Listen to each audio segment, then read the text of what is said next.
Quand Jésus ne prend pas la gloire, c'est vanité. Aucun homme de Dieu, même moi qui vous parle, je ne suis rien devant Jésus. Repartons au commencement de la parole. L'évangile de la prospérité a pourri l'église.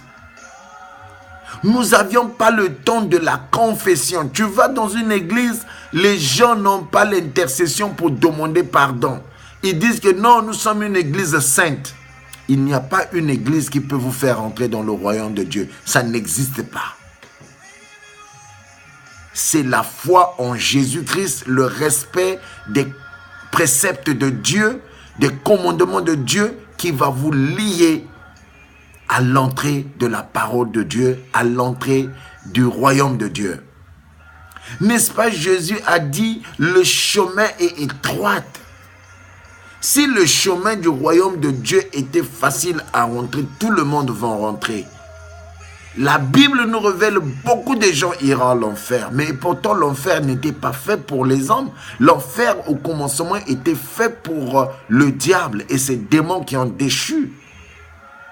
Mais parce que toi tu as refusé de faire la volonté de Dieu, tu as refusé de observer des concepts, des commandements de Dieu, de la loi de Dieu. Tu as fui la loi de Dieu.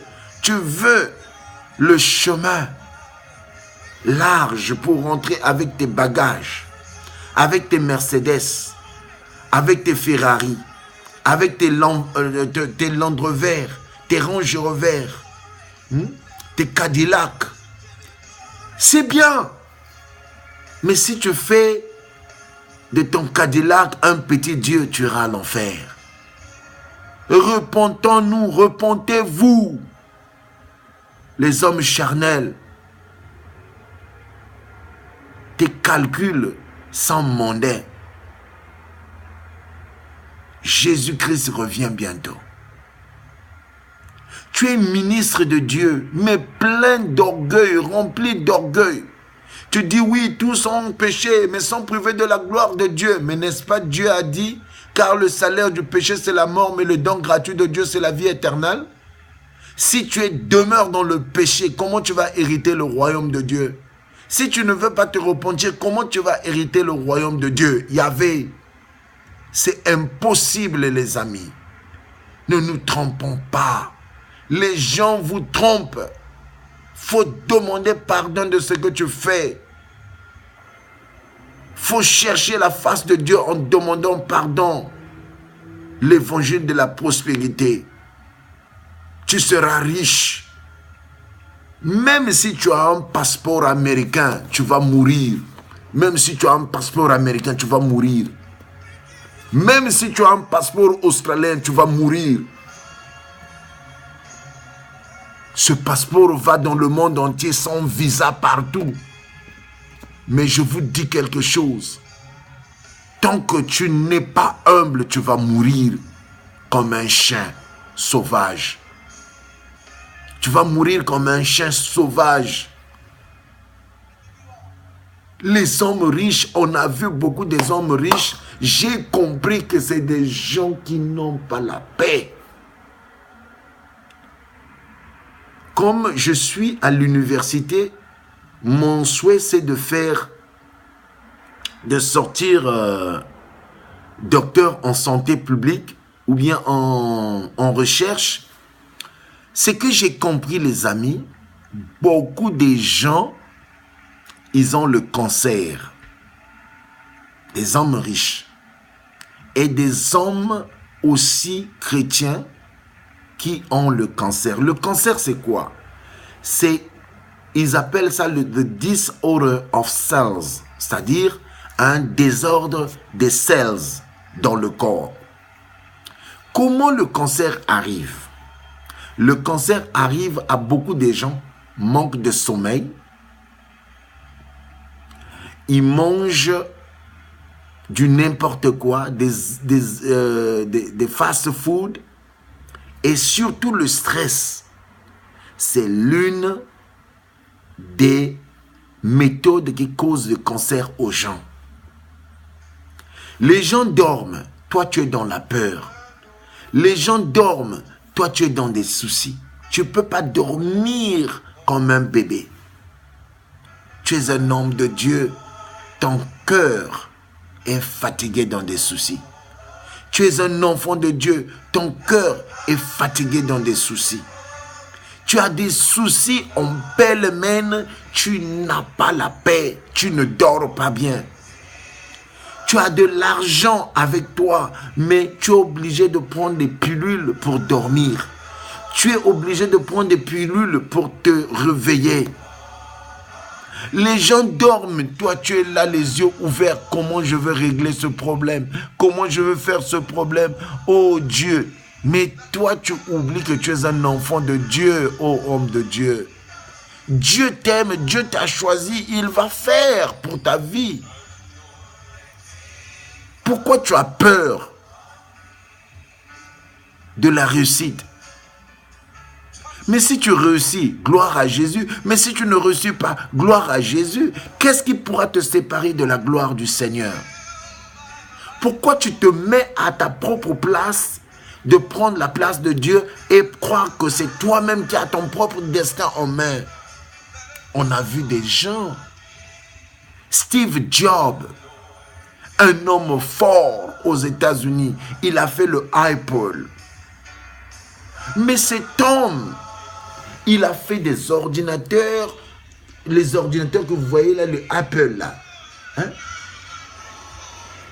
Il a fait des ordinateurs, il a fait les iPads, il a fait les iPhones, des bons produits que tout le monde achète. Cet homme avait des relations partout. Il parlait avec des présidents de ce monde. Mais récemment, j'ai entendu, j'ai lu l'article qu'il avait écrit avant sa mort. Il était à l'hôpital. Et le lit de l'hôpital lui a tenu. Dans ses pensées, il voulait sortir de l'hôpital. Il avait des voitures de marque. Il avait le jet privé de marque. Il pouvait voyager dans tout le monde entier. Mais le cancer qu'il a eu l'a tenu au lit de l'hôpital. Il pouvait acheter des pilotes, louer des pilotes pour qui on lui emmène partout dans le monde, à Dubaï, en Chine, au Japon, en Australie, en Nouvelle-Zélande, dans tous les continents du monde. Mais cet homme, le lit de l'hôpital lui a tenu. On lui a mis dans un hôpital plus cher des États-Unis. Mais le lit de l'hôpital ne pouvait pas lui lâcher. Il a dit, oh, je pouvais payer qui que ce soit pour me conduire là où aller. Mais je n'arrive pas à payer le lit de l'hôpital. Je n'ai pas quelqu'un qui peut s'asseoir au lit de l'hôpital, me remplacer et aller dans mon chemin. Yahvé. Ça, c'est un homme riche qui avait des milliards de dollars. Mais personne ne pouvait lui remplacer. Mais moi, si j'étais à ses côtés, je pouvais lui dire, Jésus-Christ pouvait remplacer. Vous savez, quand quelqu'un est malade, il est déçu. Il croit qu'on dirait Dieu ne peut pas lui exaucer. Même toi qui es homosexuel, même toi qui es gay, lesbienne, même toi qui es sorcier, sorcière, Dieu pardonne. Mais tu dois te repentir sincèrement parce que lui, il regarde le cœur. Tu dois tout abandonner et venir à lui. Il est capable de te pardonner et de changer ta vie et de te guérir. Aujourd'hui, vous croyez que les magiciens qui se lèvent devant vous, qui font des cinémas, oh, qu'il a sorti un serpent du ventre de quelqu'un, de quoi? Mais écoutez les amis, ça c'est des futilités, des miracles. Le vrai miracle, c'est quand toi tu es sauvé de Dieu, quand tu viens à Jésus, quand tu vas hériter le royaume de Dieu. Ça c'est les grands des miracles qu'un homme peut avoir. Cet homme qui est venu devant nous, Jésus-Christ de Nazareth, Yoshua Hamashima, il a marché sur les eaux. Il a parlé au vent et aux vagues de prendre paix.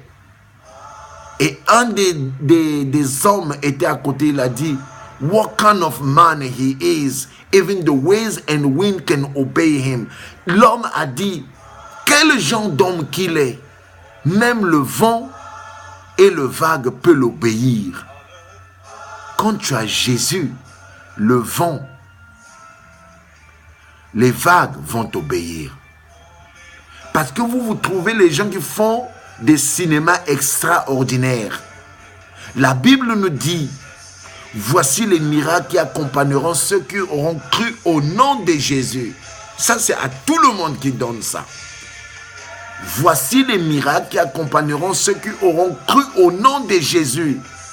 Parce que vous, on dirait, vous croyez que les miracles sont faits seulement pour les super pasteurs, les super bishops. C'est faux. Les miracles sont faits pour tout le monde. Voici les miracles qui accompagneront ceux qui auront cru au nom de Jésus. Ce n'est pas dit que voici les miracles qui accompagneront des pasteurs. Voici les miracles qui accompagneront les évêques. Voici les miracles qui accompagneront les prophètes. Non.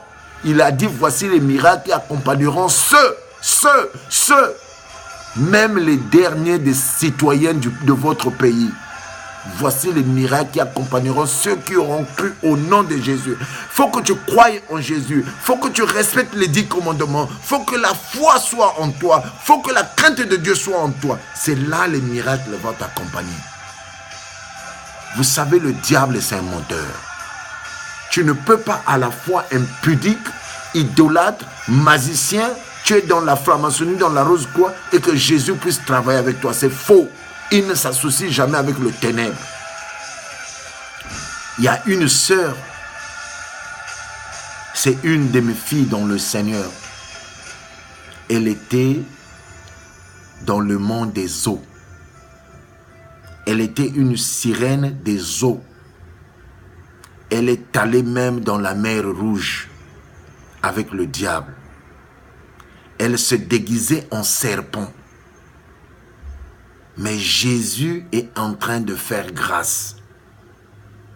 Quand elle expliquait ces choses qu'elle a fait avec le monde des ténèbres, tu as des chairs de poule. Elle peut te signifier des choses grandes que beaucoup des hommes de Dieu de ce monde ne connaissent pas. Et beaucoup des occultismes, elle a travaillé avec ces gens-là. Mais elle a vu la main de Dieu dans sa vie. Elle est en train de marcher dans le chemin de Jésus aujourd'hui. Vous savez, les amis dans le Seigneur, ne soyons pas des chrétiens seulement du Nouveau Testament. La Bible n'est pas divisée à elle-même. La Bible est unie. Nous avions besoin de l'Ancien Testament, nous avions besoin du Nouveau Testament. Le commencement, c'est Genèse, la fin, c'est Apocalypse. Il est le commencement, la fin, le premier, le dernier. Si vos pasteurs, si vos chrétiens ne sont pas enseignés de ça, vous êtes dans la perdition. Pourquoi vous voyez des hommes de Dieu coucher avec leurs propres brebis dans l'église? Parce que aujourd'hui, l'Ancien Testament, les 10 commandements ne sont pas attachés dans nos cous. Attachons ça dans nos cœurs. Jésus-Christ doit être glorifié. Jésus-Christ n'a pas fait le sexe avec ses brebis. Jésus-Christ n'a pas couché avec ses brebis. Jésus-Christ nous a appris. Et nous devions regarder à Jésus. Nous allions aller sur une autre partie à suivre là.